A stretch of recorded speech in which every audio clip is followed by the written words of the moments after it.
स्वागत है सभी मित्रों का। आज हम बात करने वाले हैं तुलसीदास जी के संबंध में। तुलसीदास जी की कुछ महत्वपूर्ण तथ्य इस प्रकार हैं। तुलसीदास भक्ति काल के सगुण काव्यधारा की राम भक्ति काव्यधारा के प्रतिनिधि कवि हैं। तुलसीदास का जन्म राजापुर गांव बांदा उत्तर प्रदेश में हुआ। कुछ विद्वान तुलसीदास का जन्म सोरू नामक स्थान पर भी बताते हैं। तुलसीदास का बचपन का नाम रामबुला था। इनके पिता का नाम आत्माराम और माता का नाम हुलसीबाई था। अभुक्त मूल नक्षत्र में जन्म होने के कारण तुलसीदास के माता पिता ने तुलसी को त्याग दिया था। तब दासी चुनिया ने 5 वर्ष की उम्र तक उनका लालन पालन किया। बाद में तुलसीदास अपने गुरु नरहरिदास के पास रहने लगे। तुलसीदास के जन्म को लेकर अलग अलग विद्वानों में अलग अलग मत है। गोसाई चरित बेनी माधव दास द्वारा रचित और तुलसी चरित रघुवर दास द्वारा रचित की रचना के अनुसार तुलसीदास का जन्म सन 1697 ईस्वी में हुआ, जबकि शिव सिंह सरोज के अनुसार तुलसीदास का जन्म सन 1526 ईस्वी में हुआ। पंडित राम गुलाम द्विवेदी के अनुसार तुलसीदास का जन्म सन 1532 ईस्वी हुआ। यही इनका सर्वमान्य जन्म सन माना जाता है। तुलसीदास की शिक्षा अयोध्या में, काशी में शेष सनातन जी ने वेद वेदांग का ज्ञान कराया और सूकर क्षेत्र में नरहरियानंद ने इनको राम कथा सुनाई। तुलसीदास जी ने 15 वर्ष काशी में रहने के बाद राजापुर वापस आकर लेखन कार्य किया। तुलसीदास जी रामानंदी परंपरा के चौथे स्तंभ थे और रामानंद के शिष्य में 7वीं पीढ़ी में आते थे। रामानंद के शिष्यों में 7वीं पीढ़ी में आते थे। चित्रकूट में तुलसी को राम की अलौकिक अनुभूति हुई थी। चित्रकूट नामक स्थान पर, जिसमें रामायण का भी वर्णन है, रामायण में भी जिसका वर्णन है, उस स्थान पर तुलसीदास को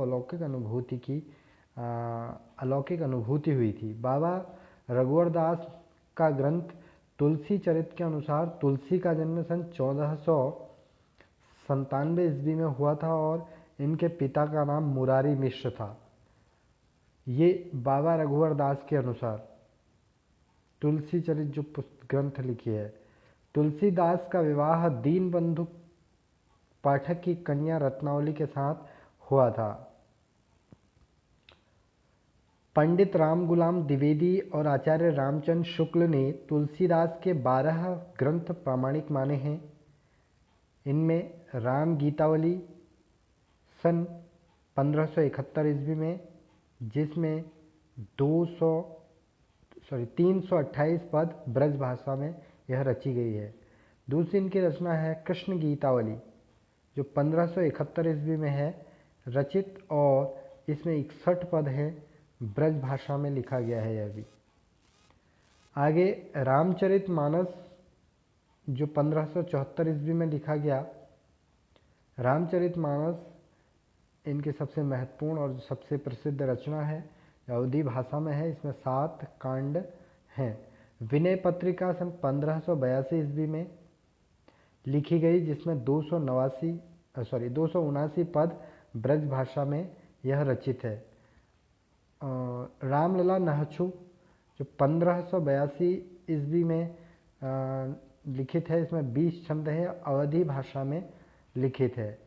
पार्वती मंगल भी 1582 ईस्वी में लिखी गई है, जिसमें 164 छंद हैं और यह अवधी भाषा में लिखी गई है। जानकी मंगल भी 1582 ईस्वी में लिखी गई है, जिसमें 216 छंद अवधी भाषा में लिखे गए हैं। दोहावली, दोहावली सन 1583 ईस्वी में और 573 दोहे इसमें हैं जो ब्रज भाषा में लिखी गई है। रामाज्ञा प्रश्नावली सन 1612 ईस्वी में लिखी गई, जिसमें 343 छंद अवधी भाषा में लिखे गए हैं। वैराग्य संदीपनी सन 1612 ईस्वी में लिखी गई हैं। 1600 ईस्वी के बाद रामाज्ञा प्रश्नावली और वैराग्य संदीपनी 1612 ईस्वी में लिखी गई हैं। वर्वे रामायण भी 1612 ईस्वी में लिखी गई है, जिसमें 69 छंद हैं, अवधी भाषा में यह रचना की गई है। आगे कवितावली, कवितावली सन 1612 ईस्वी में ही की रचना हुई है। प्रकाशन हुआ है, रचना हुई है। 325 छंद कवित्व सवैया शैली में लिखे गए हैं।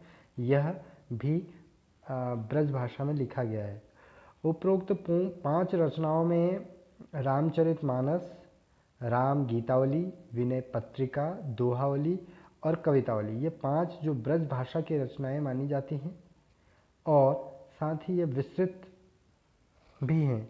ब्रज भाषा में रचित कृतियों को याद करने की एक ट्रिक यहाँ पर दी जा रही है, जिसमें लिखा गया है, कृष्ण कवि ने विनय को गीता का दोहा सुनाया। कृष्ण कवि ने विनय को गीता का दोहा सुनाया। कृष्ण, गीतावली, कवितावली, विनय पत्रिका, गीतावली और दोहावली, ये इनकी ब्रज भाषा की रचनाएं हैं। कृष्ण कवि ने विनय को गीता का दोहा सुनाया। आगे पंडित राम गुलाम द्विवेदी के अनुसार हनुमान बाहुक तुलसीदास की अंतिम रचना है, जो कवितावली का ही एक अंश है। पंडित राम गुलाम द्विवेदी के अनुसार, पंडित राम गुलाम द्विवेदी ने कहा है कि हनुमान बाहुक इनकी अंतिम रचना थी और यही रचना जो कवितावली का ही अंश है, जो 1612 ईस्वी में लिखी गई थी। कविता तुलसीदास जी को दी गई विभिन्न संज्ञाएं इस प्रकार हैं। अब विभिन्न कवियों ने, विभिन्न विद्वानों ने उनको अलग अलग संज्ञाएं दी हैं, अलग अलग नाम दिए हैं। वो इस प्रकार हैं। कली काल का वाल्मीकि उनको किसने कहा? नावादास ने भक्तमाल अपनी रचना में कहा है। महात्मा बुद्ध के बाद दूसरा सबसे बड़ा लोकनायक तुलसी हैं कहने वाले कौन थे? George Abraham Grierson. मुगल काल का सबसे बड़ा आदमी विसेंट स्मिथ ने कहा था कि मुगल काल का यह सबसे बड़ा आदमी है। आनंद वन का वृक्ष कहने वाला कौन था? डॉक्टर मधुसूदन सरस्वती। भक्तमाल का सुमेरु किसने कहा था? उदय भानु सिंह ने तुलसी काव्य मीमांसा नामक ग्रंथ में लिखा था। उत्प्रेक्षा का बादशाह, उत्प्रेक्षा अलंकार का बादशाह किसने कहा था? उदय भानु ने। याद करने का, उ उत्प्रेक्षा, ओ उदय भानु। तो इस प्रकार से उत्प्रेक्षा का बादशाह उदय भानु सिंह ने कहा था। रूपक का बादशाह तुलसीदास को किसने कहा था? लाला भगवान दीन ने। भगवान बहुत रूपवान होते हैं, तो भगवान रूपवान। यह करुण रस के कवि किसने कहा था? हजारी प्रसाद द्विवेदी ने करुण रस का इनको कवि कहा है। रामचरितमानस, राम गीतावली, वर्वे रामायण व कवितावली में 7-7 कांड हैं। देखिए 7-7 कांड किस किस रचना में हैं वह देखने वाला है, दर्शनीय है। रामचरितमानस, राम गीतावली, वर्वे रामायण व कवितावली में 7-7 कांड हैं। रामचरितमानस में 7 कांड हैं, सभी को पता है। बालकांड, अयोध्या कांड, अरण्य कांड, किष्किंधा कांड, सुंदर कांड, लंका कांड और उत्तरकांड। इस प्रकार रामचरितमानस गोस्वामी तुलसीदास जी की प्रसिद्ध रचना है जो 1574 ईस्वी में लिखी गई हैं। 7 कांड उसमें हैं। रामचरितमानस में सबसे बड़ा कांड कौन सा है? बाल कांड।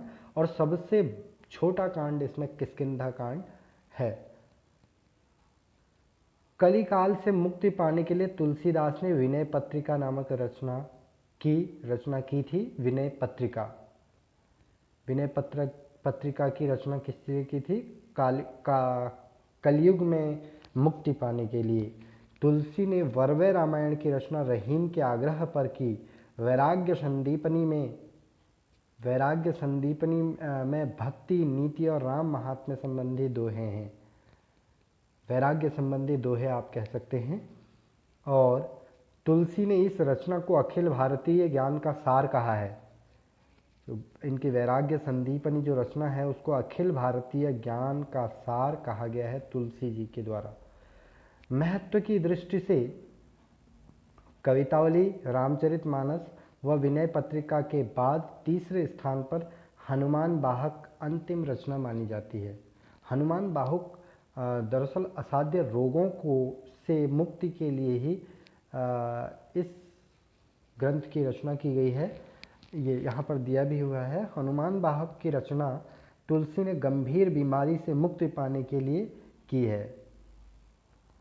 आगे, रामचरितमानस के सबसे पहले टीकाकार कौन है?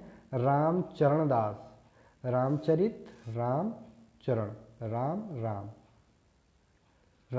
रामचरण दास याद करने के लिए ट्रिक है। तुलसी ने वृंदावन यात्रा के दौरान सूरदास के आग्रह पर कृष्ण गीतावली की रचना की थी। वैसे ये राम भक्त थे, लेकिन इन्होंने कृष्ण भक्ति पर जो लिखे हैं, जो ग्रंथ लिखे हैं, उसमें कृष्ण गीतावली है। तो कृष्ण गीतावली में इन्होंने जो है की रचना इन्होंने सूरदास जी के कहने पर, के आग्रह पर इन्होंने इसकी रचना की थी। तुलसी ने रामाज्ञा प्रश्नावली की रचना गंगाराम के कहने पर की थी। और रामाज्ञा प्रश्नावली इनका एक मित्र था जो बहुत दुविधा में कष्ट में था। उसको ज्ञान प्रदान करने के लिए इन्होंने, गंगाराम जो व्यक्ति है उसको ज्ञान प्रदान करने के लिए रामाज्ञा प्रश्नावली की रचना की थी। रामाज्ञा प्रश्नावली की रचना भी 1612 ईस्वी की है। हजारी प्रसाद द्विवेदी ने रामचरितमानस को भारत की बाइबिल कहा है। ये बहुत महत्वपूर्ण है।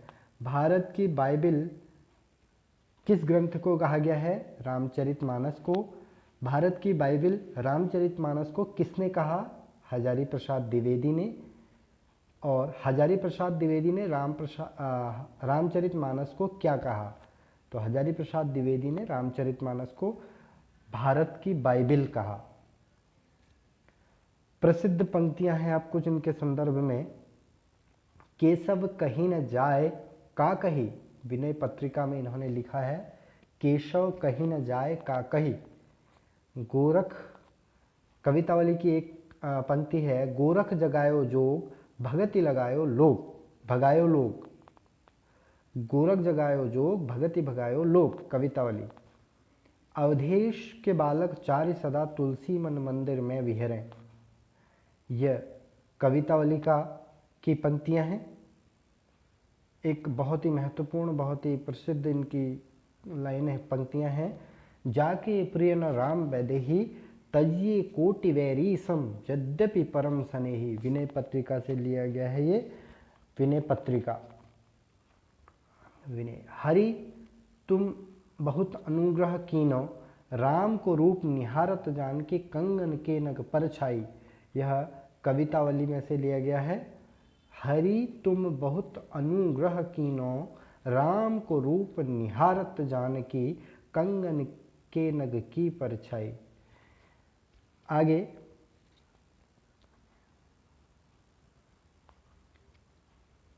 कवित्व विवेक एक नहीं मेरो, सगु नहीं अगु नहीं नहीं कछु भेदा। ये इनकी प्रमुख पंक्तियां हैं। मैं सुकुमारी नाथ बन जोगू, तुम्हें उचित तप मोह भोगू। ये रामचरितमानस से लिया गया है। तो सभी का बहुत बहुत धन्यवाद। और ये पसंद आया हो तो कमेंट करके बताइएगा, और साथ ही चैनल को लाइक, शेयर और सब्सक्राइब अवश्य कीजिएगा। यह बिल्कुल निःशुल्क है, और आगे भी इस प्रकार के और अपडेट्स के लिए कृपया बने रहिए। आपका बहुत बहुत धन्यवाद।